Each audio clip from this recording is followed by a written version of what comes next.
Vamos a comenzar a grabar. Okay, today's class is about section number 4.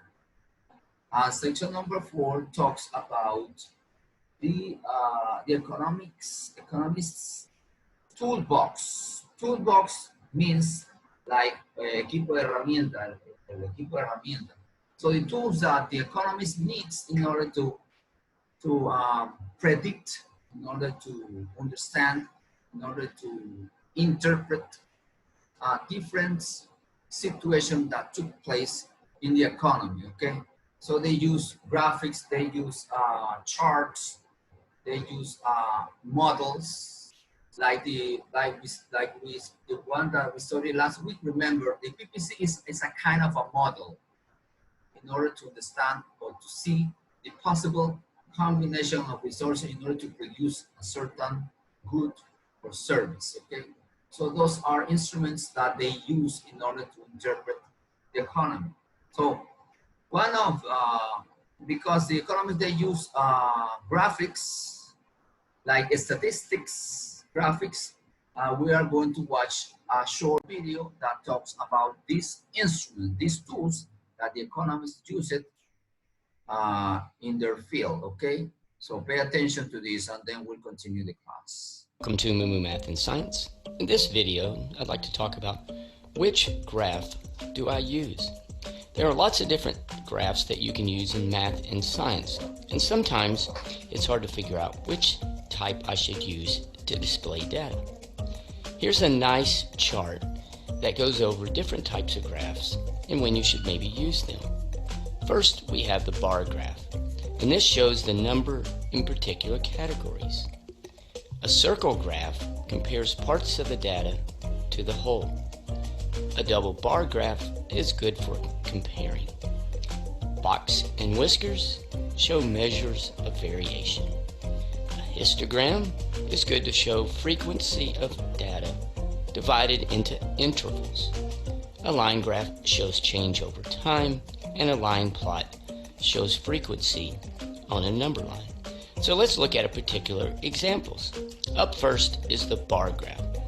Notice in this particular example, you have types of cookies and cells. So you have categories. Next, we have a line graph. And line graphs are famous for showing data over time. For example, the stock market uses the price of stock over time, and it can be daily or monthly. A circle graph is good to show parts of a whole. In this example, you have parts of people and their favorite sport, and notice it's divided in percents or parts, and then you have the total number of people.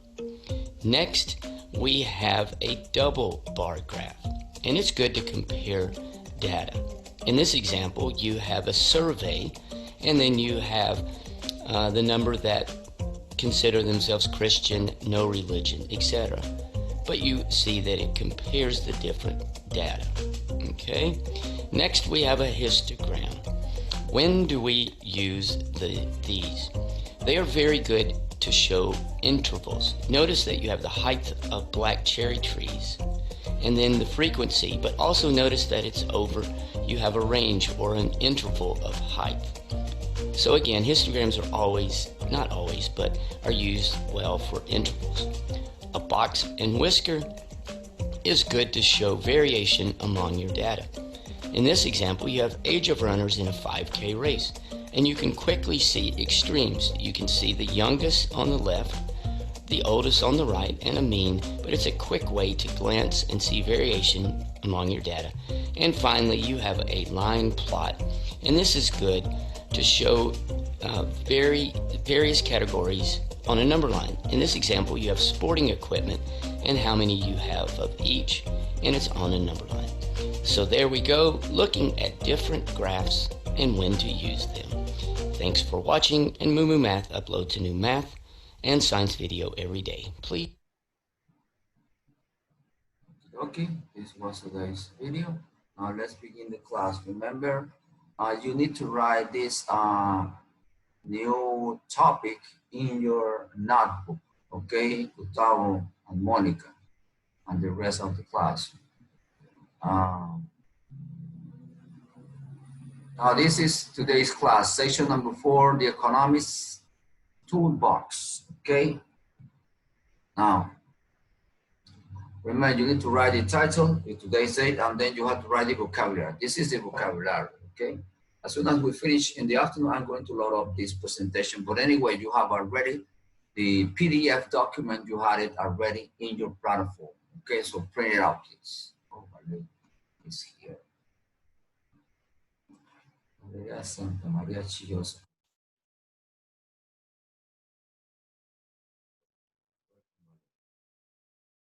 Okay, the objectives of this class is demonstrate how and why economists use economic models. Remember, we talked about models in the previous class. The PPC is an example of a model, okay?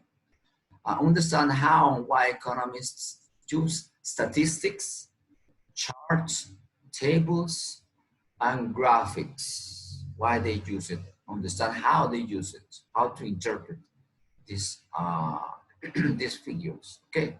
Compare microeconomics and microeconomics. Micro and microeconomics. Micro is a big, is as a whole, everything. And micro is just one part, an individual part of the economy. For instance, a family is a microeconomic term or section in the economy. Now the whole country is a microeconomics, okay? They see everything as a whole, como un todo. And the last section is contrast positive and contrast, we need to contrast positive economics and normative economics. This is a term that is a really tricky term that we'll try to study in our next classes. This is the vocabulary that you need to write in your notebook, guys. Write this vocabulary in your notebook. Writing the title that is the economics tools box, okay? Remember that PDF is already in your platform. Now, these are like macroeconomic, microeconomic, and microeconomics, positive economics, and normative economics. Now, let's begin working with data. Data is information that economists collects, or statistics. People who work in statistics, they collect. So I see every day, the Ministry of Health, they give an information about how COVID-19 is developing here in Panama, and they show some charts, some information that they collect from the hospital. So this is a data that we use it in order to see how is this virus right now how is developing here in the country, okay? So those are data, okay?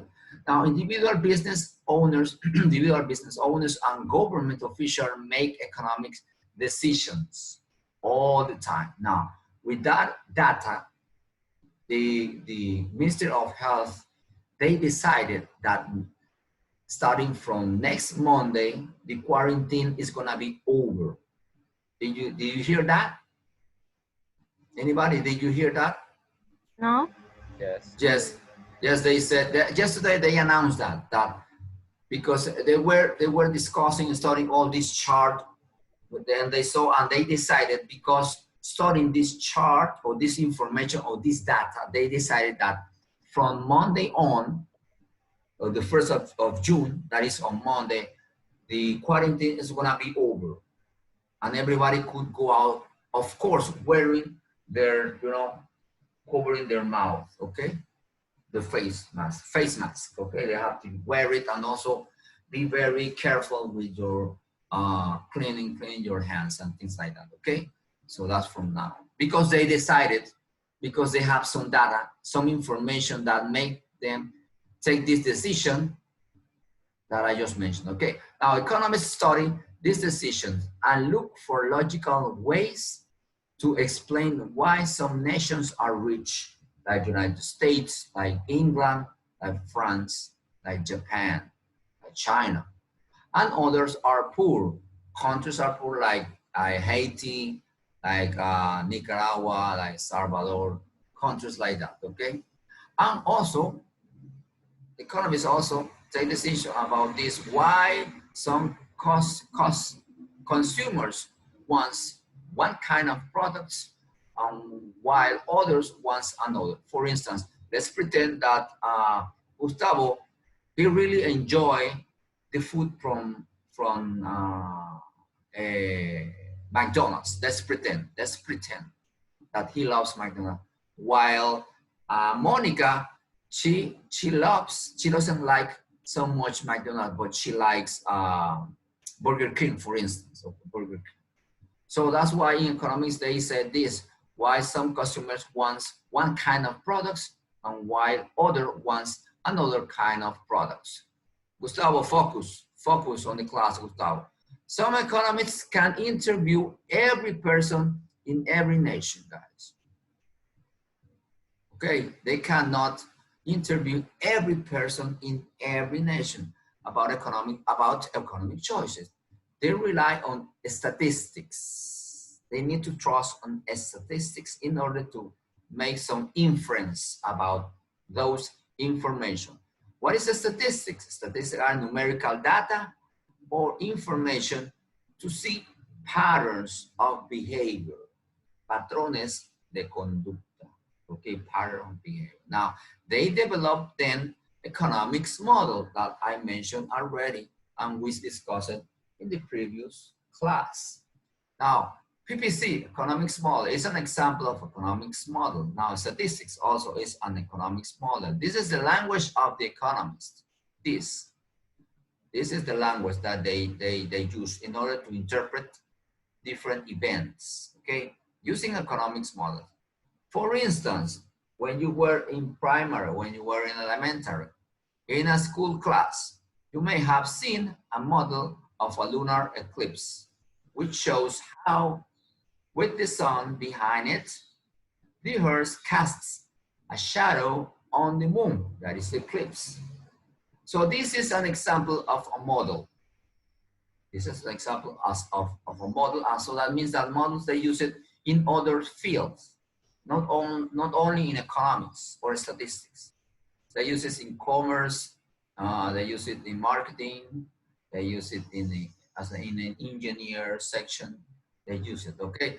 Economics model works in the same way. They are based on assumptions. Assumptions and are simplified because they focus on a limited number of variables, okay? Limited number of variables. Now, the economists at the beginning of the year, they thought that the economics Panamania will grow like 2.5% or 3%, something like that. But they didn't consider the very important variable that was the pandemic. They didn't consider the pandemic. So that's why they thought that the economy in Panama will grow 2%. But as you see in the whole country, in the whole world, the economy is not going to grow this year. It's gonna go the opposite way. It's going to reduce the economy. We're gonna be living a recession. They call it a recession, una recesión in Spanish. Okay, so they have to assume something in order to in order to predict something that is gonna be in the future. But they didn't consider the pandemic that took over the whole world. So that's why they were wrong. Okay. Now, models help economists explain why things are as they are. In some cases, models can help economists to predict future. In some cases, they use it in some cases. Now, in the case of Panama, they predict that Panama will grow 2%, but as you see, it's not going to happen, okay? Now, this is the last section that we're going to discuss in this class, and we'll continue on Friday, okay? Using charts and table. Now, this is a table or a chart. This that you see, figure 1.7. It says, economists study statistics in a particular way, looking for trends. What is the meaning of the word trends? Tendencias, connections, and other interesting relationships. Economists' most common tool are charts and tables. This is a table, this is a chart. okay, in which data are arranged and displayed in row and column. Row is like this, vertical, and columns is the other way, okay, or horizontal and vertical, sorry, vertical. Now over here, there is an example, guys. Over here, they are comparing two countries and develop assistance para el desarrollo, asistencia para el desarrollo, okay. They are comparing two countries, Luxembourg and Canada. Over here is the resource. Also, you have to write the resource where you get this information. Now, 8 means help. 8 in million of dollars. Now, they're contributing to the cost with this amount of million of dollars, and Canada with this amount of million of dollars. So if you see this chart, Gustavo could say or could conclude that Canada is offering more money or sacrificing more money from their economy than Luxembourg. But wait a minute. If we see this third column is a percentage of total economy. So it means that from the whole economy of Luxembourg, they are contributing the 1% of the whole economy that belongs to Luxembourg. So they are contributing with 1% that represents in this amount of money, 429 millions. While Canada is contributing with this amount of money that represents in his economy, represents only, not even the 1% of the economy, only 0.2 and 27%, not even half on 1%. So if I ask you who are making the most sacrifice, who's making more sacrifice in order to help, in order to send some money for the AIDS as a contribution, who's sacrificing more, Luxembourg or Canada, Gustavo? Canada. No, you are wrong. Totally wrong. I just explained it. That means that you are not paying attention. Now, 427 million represent 1% of their economy. Now, 4,927 million represents only, not even 1%, 0.27% of Canada economy. So, if I ask you which one is making a good effort or the best effort or sacrificing more of the economy in order to contribute to the AIDS, I would say that 1% that represents Luxembourg, even though it's less than this one, but they are making the sacrifices higher than Canada. Canada is contributing only with 0.27 from their economy, while Luxembourg is 1% that represent this from their economy. So they're contributing with more than Canada.